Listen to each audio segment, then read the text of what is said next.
महाराष्ट्रातील वाढत्या बलात्काराच्या घटना व मुलींच्या छेडछाडी थांबण्यासाठी केंद्र शासनाकडून मंजूर केलेली राणी लक्ष्मीबाई आत्मरक्षण योजनेमध्ये लाखो रुपयांचा घोटाळा।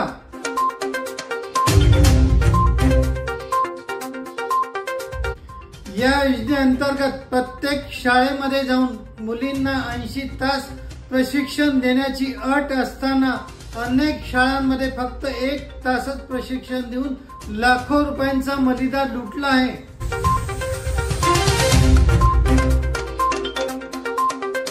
मुलींना कराटेचं प्रशिक्षण देणे बंधनकारक असताना ज्या शिक्षकांनी हे ट्रेनिंग दिलं आहे ते शिक्षकांनाच कराटेचं कोणतंही प्रशिक्षण नसल्याचा मोठा खुलासा समोर आलाय।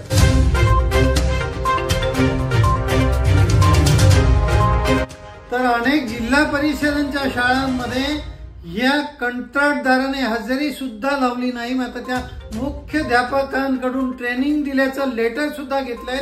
इतका मोठा धोका करणारी या संस्थेवर मेहरबान आहे तरी कोण?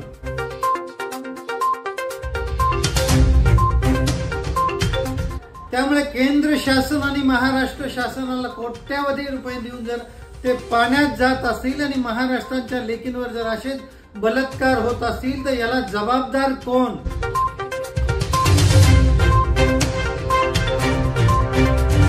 आणि याबद्दल मोठा घोटाळा नगर जिल्ह्यात झाला आहे। त्यांना आधार तिथून माहितीचे अनेक अधिकार मागितले आहेत आणि त्यामध्ये अनेक धक्कादायक खुलासे आले आहेत। लवकरच कोणत्या एजन्सीला हे टेंडर दिलं होतं व किती त्यांनी प्रशिक्षण दिलं आहे व किती रुपयांचा मलिदा लाटला याचा सविस्तर खुलासा लवकरच आधार न्यूजवर।